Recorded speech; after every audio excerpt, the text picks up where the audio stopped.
Is Misha Heather Sparling, agus hamin am Olaf Huel ag olha hebreithtin, agus hekis me in Corsa Kjol agus Downson and Gael ag Beinn Mha in Bliana. My name is Heather Sparling and I'm a music professor at Cape Breton University, and I taught the course on music and dance of the Gael at Beinn Mha this year. I'm an ethnomusicologist, which means that I'm interested in the music of people and why and how they make music and what they do with it. And my particular research is on Gaelic song, music and dance in Nova Scotia. And I've been most recently involved in the Language in Lyrics project, which resulted in an online index of more than 6,000 records of Gaelic song in Nova Scotia, which anybody can access to help them find these songs. And I'm currently working on a related project, Cainchis Kedivin, Language and Lyrics, which is looking at the John Shaw Cape Breton Gaelic Folklore Project housed at St. Francis Xavier University. And we're redigitizing it, we're expanding the metadata, and we're transcribing as many of the items as possible. And this will all be made available online as well. And we hope that this will be very useful for Gaelic learners and teachers, musicians, researchers, and all sorts of people who are interested in Gaelic culture. It was a wonderful time. It was so fun to teach a course on music and dance to students who were so keen, and many of them were themselves musicians and dancers, and so brought a lot of their own expertise into the classroom, which really enriched it. There's so many things that I feel like I could talk about with the way that the course went. I think the first thing that I would say is what a joy it was to teach a small cohort of students that had all taken the history course before they took my course, which meant that I was able to really build on what they had already started to learn in that course, both knowledge about Gaelic history, but also research skills and writing skills. And because the students had already begun building relationships with each other, it meant that we could really do a lot of interactive activities in the course. So we did a lot of group discussions, we did group writing, and we did other kinds of collaborative learning activities where the students could support each other in their learning. They could learn from each other as much as from anything that I might have told them. I loved the guest lecturers. So I had Effie Rankin came in and she talked about Mabu bards, and Kenneth Mackenzie came in and talked about the solo fiddle and piping tradition and their relationships. I had Margie Beaton came in and she talked about the meaningfulness of step dancing and square dancing in the community. And of course we did some. And Chris McDonald spoke about the very distinctive piano tradition in Cape Breton. And I think, the field trips were also really special. We had a big day to Sydney, which culminated in going to the really beautiful historic theater, the Savoy in Glace Bay, where we watched a performance by Jeremy Dutcher, who's an award-winning Wollastoquia musician and artist. And we were able to talk about this as an example of somebody who is deeply engaged in his particular culture and how he's elevating and raising awareness about his culture and helping to revitalize his language through music, which obviously has some very direct connections to what we might be doing with Gaelic music and dance here in Nova Scotia.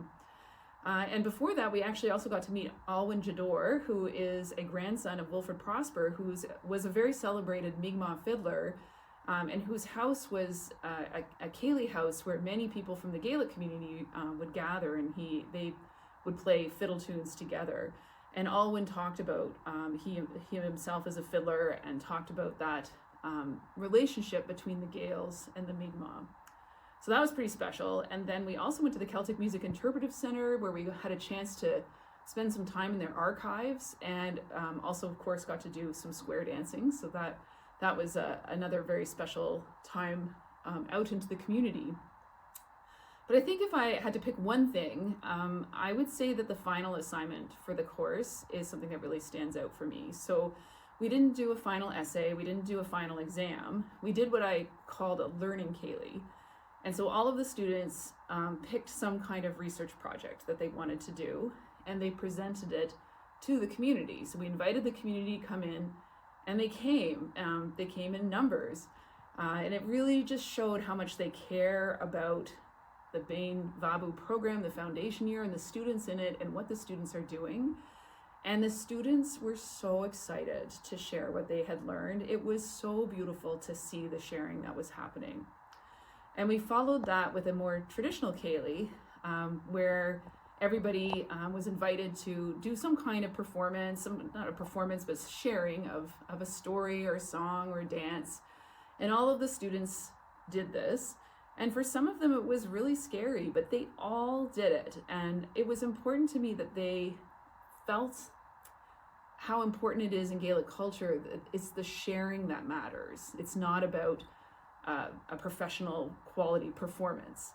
So they did, they shared, and the community shared back. And it was a beautiful way to integrate what we'd learned in an event that is so meaningful to Gaels here in Nova Scotia.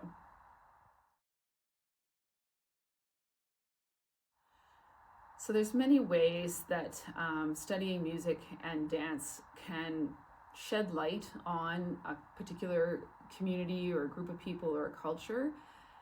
For me in particular, I have a particular interest in language revitalization in music, and I think many people can think about how music could be used in a language classroom, and that of course is very important. There's all sorts of reasons why learning how to sing might support language learning, but language acquisition involves more than just speaking the language. We also need to build the reputation, the status, the positive associations with the language. We need to document the language, and so many of these things can be done through music. And I hope that some of the projects that I'm involved in will result in materials that people can use they're music-based materials, but that they can use them for language learning and language development and language revitalization in the community, but also that the work that the people who are doing on those projects is meaningful as they build their own linguistic skills, as they're talking with people, and as they're learning new skills within the project. So that's one of my areas that I'm particularly interested in. But I think there's all sorts of other ways that music and dance is meaningful. We can learn a lot about what the values, beliefs, ideologies are of a people through what they express in their music and dance. So of course, song lyrics themselves can be analyzed for the kinds of things that people find important. What are the themes that are coming out? How do people talk about certain subjects? But it's also evident in non-linguistic aspects of music and dance, where we see how people interact with one another. So just in the way that I was talking about how music sharing is more important, that people share at a Kaylee, they're singing, they're dancing, they're storytelling, regardless of how good they are, quote, good. That's a very different cultural belief than a group of people that has, for example, Royal Conservatory exams, where people have to do theory and do ear training and perform for people who are going to assess the quality of their playing. It just tells us different things about the different groups. So there's a lot of ways that we can understand people through their music and dance and other expressive practices. I definitely think that the Beinn Mha program is worth considering. It is. If you've listened to any of the other instructors speaking about their courses, I think it will become very clear just how magical everyone has found it being there this year. And that comes from the intimacy of a small group of students that are all working together on the same subjects and who all care about those subjects. It comes from the relationships that the students can build with their instructors because of the intensive structure of the program. And it comes from the intimate relationships that the students build with the community, because Mha is not a huge city. But it's also, what's important is that Mha is in the heart of where Gaelic still lives, and where the Gaelic language and the culture really matter. And so the fact that students are, and guest artists and residency artists and anybody who's coming into Beinn Mha and participating in that environment, they're contributing, they're building, they're honoring the local tradition, and the local community is so grateful to them for being interested and participating in it. And that's what creates the magic.